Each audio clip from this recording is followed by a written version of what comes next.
Meus amados irmãos, graça e paz da parte de Cristo Jesus, nosso Senhor.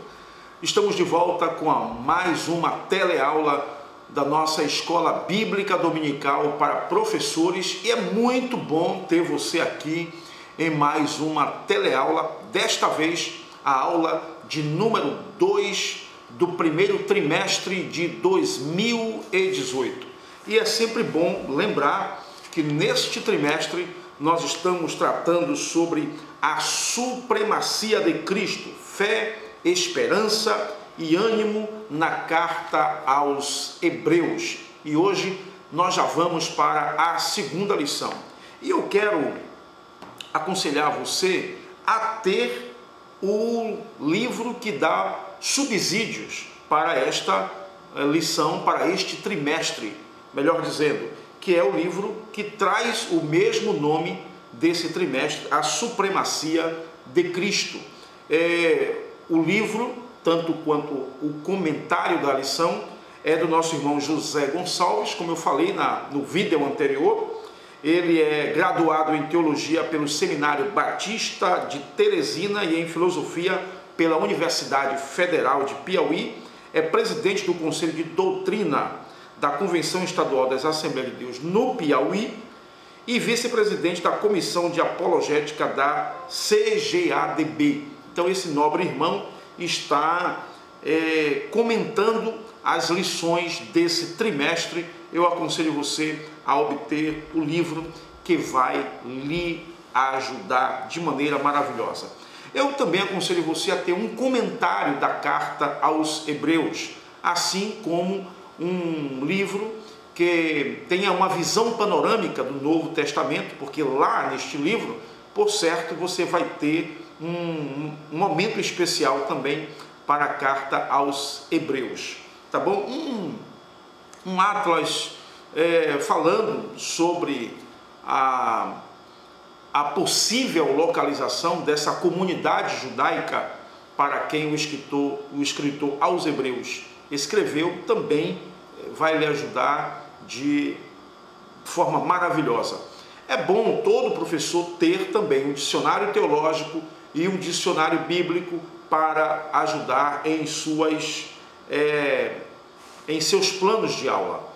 Eu quero lembrar para você que existe uma obra de Champlin, que é o Novo Testamento interpretado versículo por versículo. Então, ali você tem uma obra mais aprofundada sobre a carta aos Hebreus, e isso vai enriquecer mais ainda a sua visão. Muito bem, o tema desta lição de número 2 é uma salvação grandiosa. O texto bíblico que embasa este tema está em Aos Hebreus, capítulo 2, versículos de 1 a 18. É todo o capítulo, todo o segundo capítulo dessa carta aos Hebreus. O texto áureo desta semana diz: como escaparemos nós, se não atentarmos para uma tão grande salvação, a qual, começando a ser anunciada pelo Senhor, foi-nos depois confirmada pelos que a ouviram. Hebreus capítulo 2, versículo 3. E a verdade prática diz o seguinte: a salvação não é algo dado ao crente compulsoriamente. O cristão é exortado a ser vigilante e não negligente em relação a essa dádiva recebida. Uma coisa que é boa nessas lições é que sempre vem uma orientação pedagógica para que você possa elaborar a sua lição com mais tranquilidade. E essa orientação são os objetivos que eles sempre colocam aqui. Tem o objetivo geral e o objetivo específico. O objetivo geral é explicar que a salvação não é algo dado ao crente compulsoriamente. Por isso, ele deve ser vigilante e não negligenciar a graça recebida. É justamente o texto geral, ou melhor, o objetivo geral é justamente aquilo que está expresso na verdade prática. E os objetivos específicos são aqueles que nós traçamos a fim de alcançarmos o objetivo geral. Isto é, para eu chegar a esse objetivo, eu preciso traçar um caminho. E quais são esses caminhos? Quais objetivos eu devo traçar para me levar a esse objetivo geral?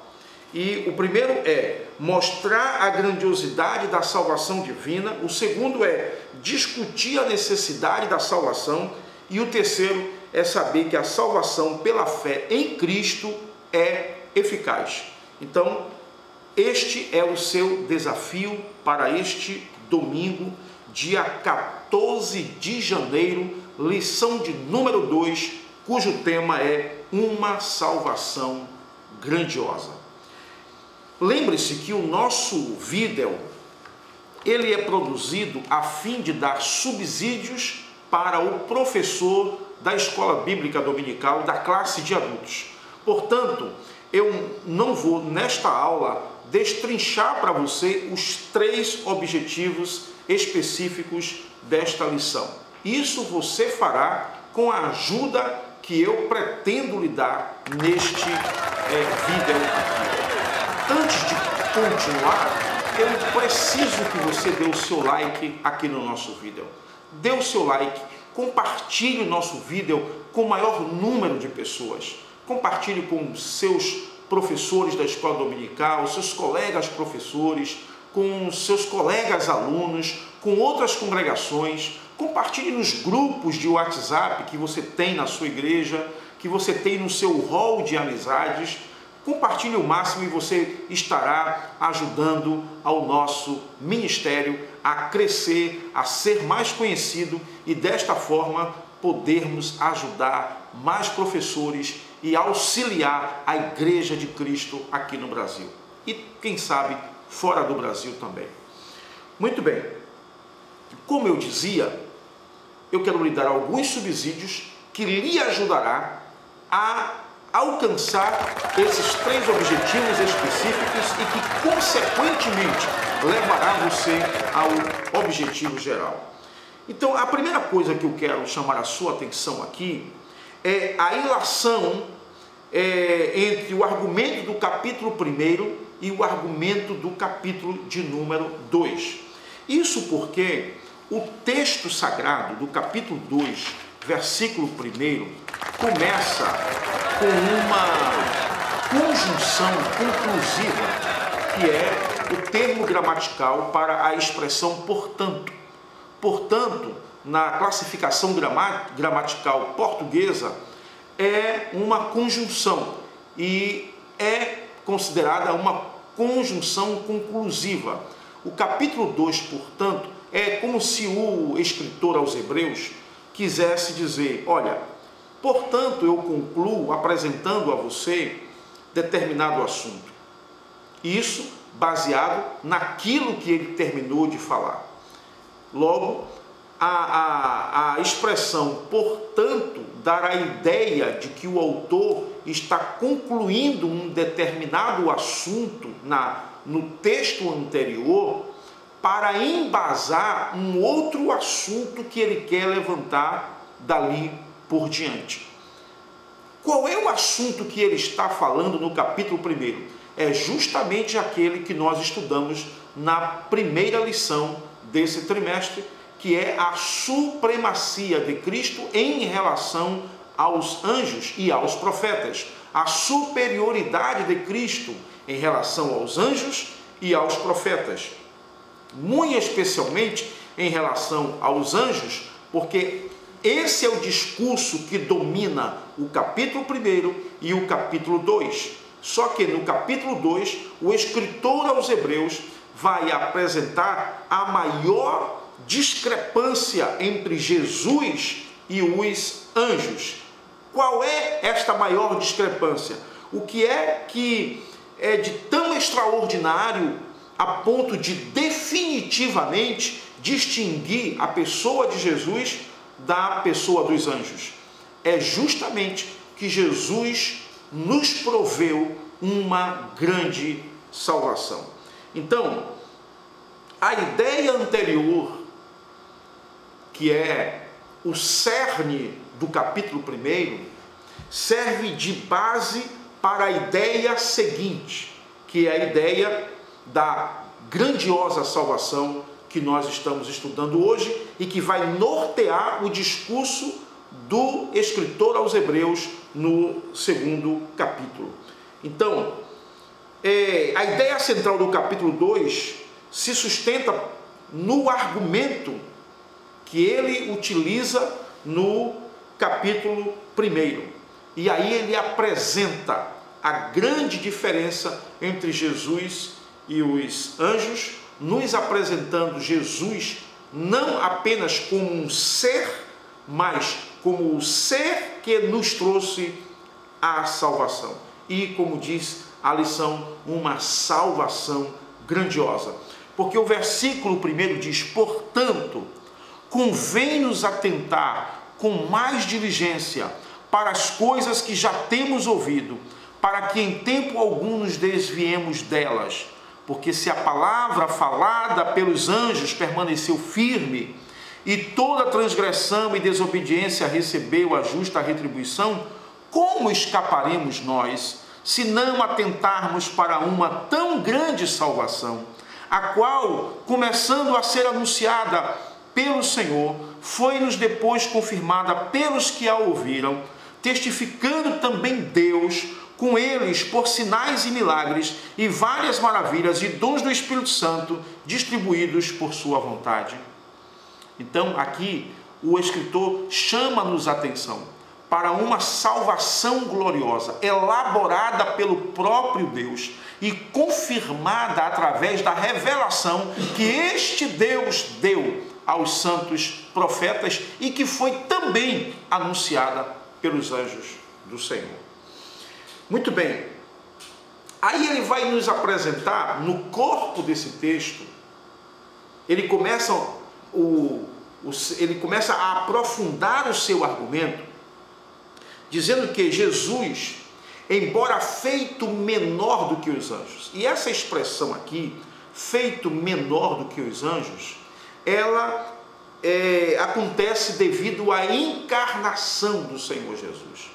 Porque o que é que diz um texto que foi alvo de nossa discussão aqui no último trimestre do ano de 2017, que foi Filipenses, capítulo 2, versículo de número 5 em diante, que diz: de sorte que haja em vós o mesmo sentimento que houve também em Cristo Jesus. Lembre-se que eu falei para você que esse versículo, nas Bíblias em inglês, diz o seguinte: que haja em vós a mesma mente que houve também em Cristo Jesus, que sendo em forma de Deus, não teve por usurpação ser igual a Deus.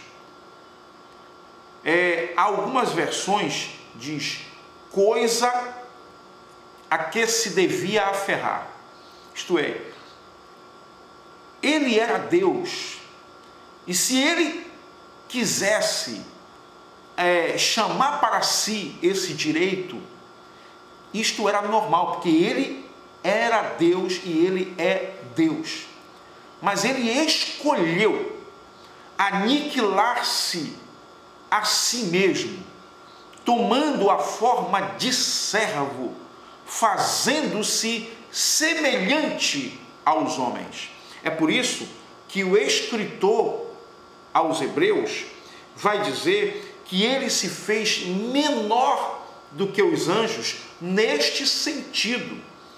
Ele encarnou-se, na sua encarnação, portanto, ele se fez menor do que os anjos. E aqui o escritor aos Hebreus começa a aprofundar o seu discurso sobre a superioridade de Cristo sobre os anjos, pelo fato também, não somente dele ser Deus e não ser igual, criado como os anjos foram criados, mas porque ele também nos proveu uma grande salvação.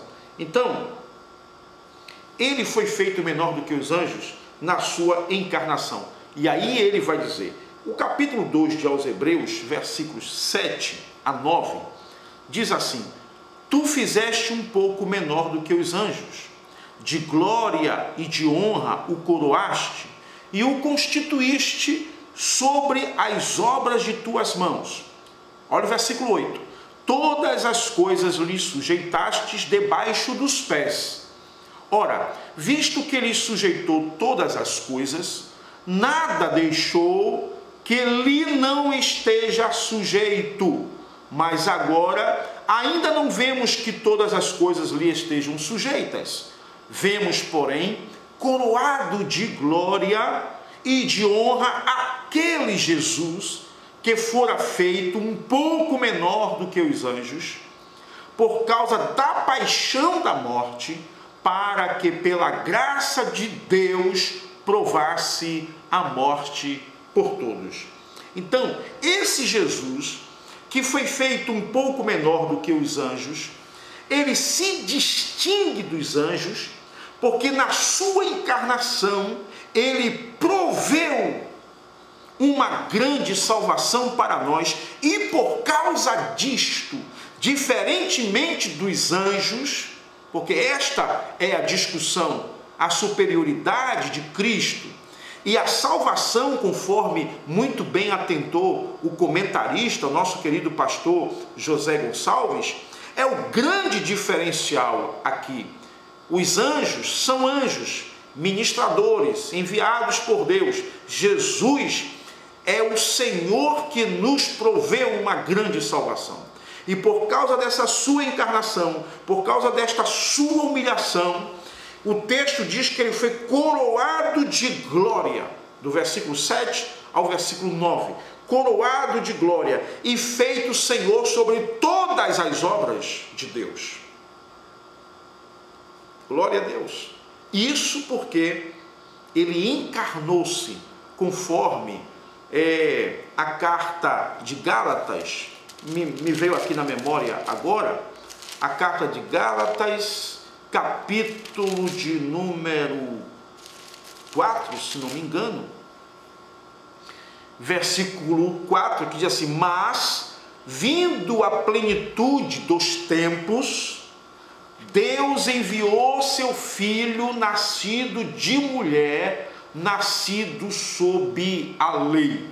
E o apóstolo está falando desta encarnação gloriosa de nosso Senhor Jesus Cristo. Perceba que o capítulo 2 e os versículos 11 e 12 faz um destaque interessante. E aqui eu aprendo duas coisas nos versículos 11 e 12 que eu quero compartilhar com você. Vamos lá ler os versículos 11 e 12 deste texto que nós estamos lendo. Ele diz assim: porque assim o que santifica com os que são santificados são todos de um. Por cuja causa não se envergonha de lhe chamar irmãos, dizendo: anunciarei o teu nome a meus irmãos, cantar-te-ei louvores no meio da congregação. Não sei se você lembra que eu falei aqui no trimestre passado, que Jesus, como Filho de Deus, ele é herdeiro das coisas de Deus. E o escritor aos Romanos, que é nosso irmão Paulo, no capítulo 8, versículo de número 17, diz que nós somos herdeiros de Deus e co-herdeiros de Cristo. O co-herdeiro é aquele que herda com alguma coisa. Então, Cristo herda de Deus, nós também herdamos de Deus com Cristo. Então, nós somos co-herdeiros de Cristo, porque Cristo é Filho de Deus e Cristo nos fez também filhos de Deus. Então, por isso, os versículos 11 e 12 de Hebreus, capítulo 2, vai nos revelar que, em relação a Jesus, Jesus nos proveu uma tão grande e tão profunda salvação, que ele conquistou na cruz do Calvário, ao derramar o seu sangue por nós, o direito de nos dar também o privilégio de sermos filhos de Deus, a ponto de sermos também chamados seus irmãos. Então, este argumento do escritor aos Hebreus só eleva a posição de Cristo em relação à posição dos anjos diante de Deus. E neste feito de humanizar-se, ser sacrificado na cruz do Calvário, o versículo 14 é surpreendente. Ele diz o seguinte: e visto como os filhos participam da carne e do sangue, também ele participou das mesmas coisas. Isto é, Jesus esteve aqui em carne, como eu e você estamos. E o texto sagrado prossegue dizendo: para que pela morte aniquilasse o que tinha o império da morte, isto é, o diabo. Então, na cruz do Calvário, quando ele morreu nesse corpo, naquele corpo humano que ele assumiu por nós, ele aniquilou aquele que tinha o império da morte, aí cumprindo-se o que está escrito lá em Gênesis capítulo 3, versículo 15, que, parafraseando aquele texto, nós costumamos sempre dizer que da semente da mulher se levantaria um que esmagaria a cabeça da serpente. E isto Jesus fez na cruz do Calvário, aniquilando, neutralizando o poder do diabo. A expressão, o aniquilar, na nossa gramática portuguesa, é um transitivo direto, que quer dizer tornar sem efeito, anular. Então Jesus anulou o poder que Satanás tinha sobre a morte. O poder sobre a morte agora é de nosso Senhor e Salvador Jesus Cristo. É por isso que eu quero destacar aqui um texto glorioso que me veio à memória no capítulo de aos Romanos,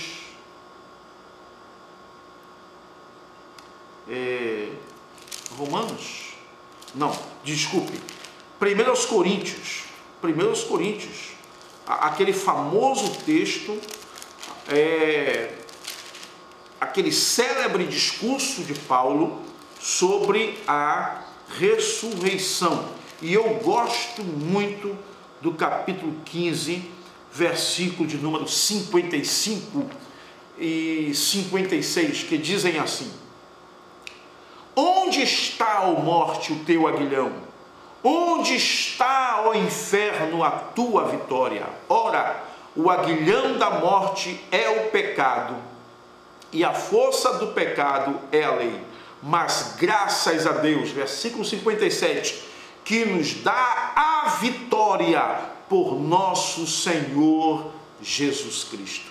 Então, Jesus Cristo nos deu a vitória sobre a morte, aniquilando, portanto, o poder daquele que tinha o império da morte, que é Satanás. Esse argumento do escritor aos Hebreus é prova cabal da superioridade de Cristo em relação aos anjos. É por isso que o escritor, ou melhor, o comentarista desta lição, está destacando nesse capítulo o cerne desse discurso como sendo uma salvação grandiosa.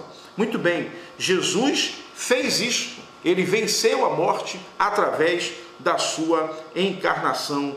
Venha comigo para Romanos, capítulo de número 8.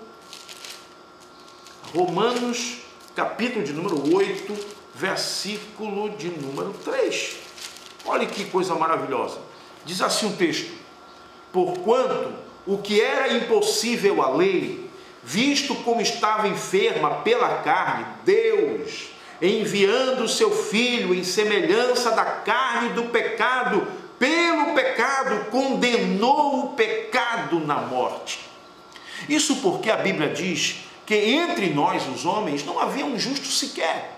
Todos nós pecávamos, todos nós errávamos, todos nós nos distanciávamos de Deus, mas Jesus se encarnou e foi o homem perfeito, glória a Deus, não, embora estando na carne, não pecou.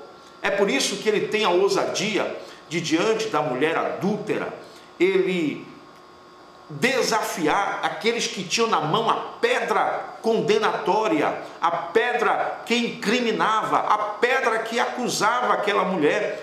Naquela mulher estávamos eu e você.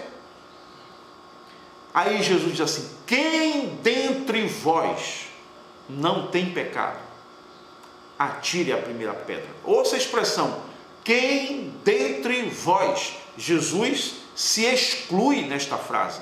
Quem dentre vós. Jesus, se fosse eu poderia dizer: ora gente, pare com isso, para que apedrejar essa mulher? Todos nós aqui pecamos, quem dentre nós aqui não temos pecado? Mas Jesus diz: quem dentre vós não tem pecado, seja o primeiro a tirar a pedra. Porque Jesus também em um outro momento os tinha desafiado, dizendo: quem de vocês pode me acusar de pecado? Então ele esteve na carne, e ele foi o único que pisou esta terra, que estando na carne, sujeito a todo tipo de tentação e paixão, não cedeu à tentação.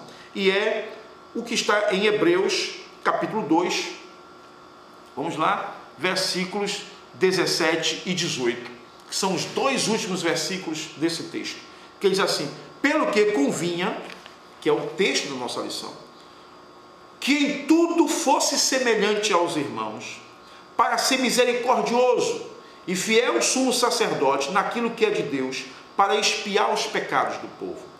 Porque naquilo que ele mesmo, sendo tentado, padeceu, pode socorrer aos que são tentados. Por que ele pode socorrer aos que são tentados, se ele também passou pela mesma tentação? Muito bem, vamos para o capítulo 4 de aos Hebreus. Me permita procurar aqui na minha Bíblia, aos Hebreus, capítulo de número 4, versículo 15. Olha o que diz o texto: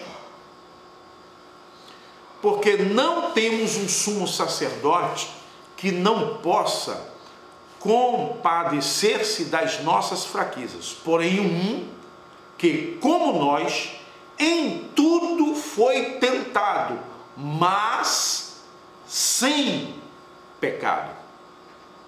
Então veja a superioridade de Jesus em relação aos anjos. Ele é capaz de descer das mansões celestiais, de aniquilar-se a si mesmo, de assumir a forma de homem, andar entre os homens na mesma carne, sofrendo as mesmas tentações, sendo atraído pelas mesmas fantasias e pecados que os homens são atraídos, mas sem pecar diante de Deus. O capítulo 9 deste mesmo livro de aos Hebreus, o capítulo 9, versículo de número 28, diz assim: assim também Cristo, oferecendo-se uma vez para tirar os pecados de muitos, aparecerá segunda vez sem pecado aos que o esperam para a salvação. Então, ele esteve entre nós, ele não pecou, embora tivesse sido tentado, embora tivesse passado pelas mesmas tentações que nós, mas ele não cedeu à tentação. Por isso, Cristo agora volta. É por isso que nós temos que voltar para o versículo de número 7 ao 9, que por causa disso, por causa desta, vamos usar aqui um termo que acredito que não chega nem a descrever, mas vamos usar aqui um termo, essa façanha, essa proeza. Por causa disso, o versículo 7 diz: tu o fizeste um pouco menor do que os anjos, de glória e de honra o coroaste, e o constituíste sobre as obras de tuas mãos. Ele foi coroado de glória. Todas as coisas lhe sujeitaste debaixo dos pés. Então, o versículo 9 diz: vemos, porém, coroado de glória e de honra aquele Jesus que fora feito um pouco menor do que os anjos. Por isso, ele é superior. Por isso, ele foi coroado. Por isso, ele é digno de honra. Por isso, ele é digno de glória. Por isso, ele é Deus. Aleluia. É por isso que aos Filipenses, capítulo 2, ele usa o mesmo argumento. Olha o que ele vai dizer. Versículo 8. E achado na forma de homem, humilhou-se a si mesmo, sendo obediente até a morte e morte de cruz. Pelo que também Deus o exaltou soberanamente e lhe deu um nome que é sobre todo o nome, para que ao nome de Jesus se dobre todo o joelho dos que estão nos céus e na terra e debaixo da terra, e toda língua confesse que Jesus Cristo é o Senhor, para a glória de Deus Pai.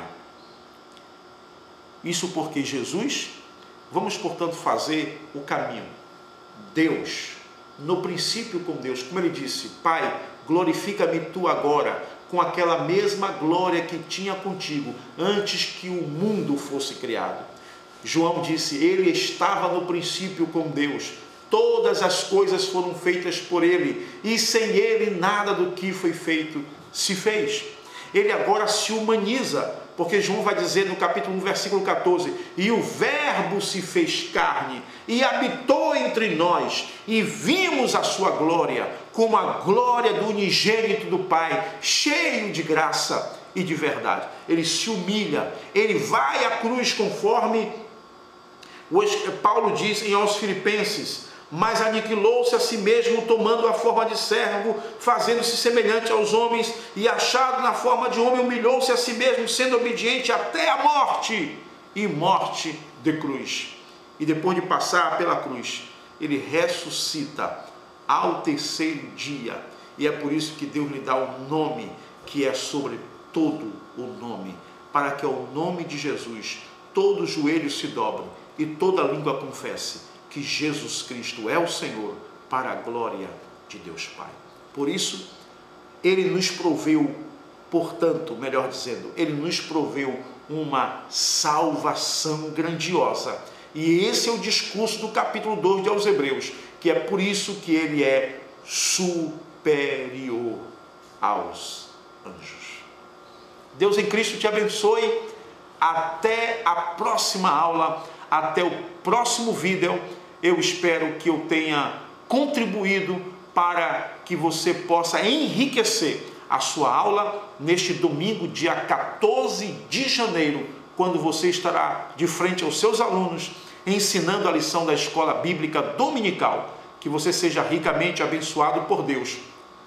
Que a graça de nosso Senhor e Salvador Jesus Cristo seja sobre a sua vida e que Ele te use neste ano de 2018 para edificar vidas, para trazer vidas à salvação em Cristo Jesus, para edificar o corpo de Cristo, que é a igreja, e promover crescimento através do seu ministério na Escola Bíblica Dominical. Não se esqueça, não saia deste canal sem dar o seu like, sem compartilhar o seu vídeo. E se você não se inscreveu, se inscreva aqui ainda. Lembre-se, nós estamos disponíveis para palestras, seminários nas igrejas ou para conferências de missões, conferências para obreiros na sua igreja. Qualquer coisa, contacte conosco pelo número que está aqui na nossa descrição. Deus em Cristo te abençoe e até o próximo vídeo, se Deus quiser.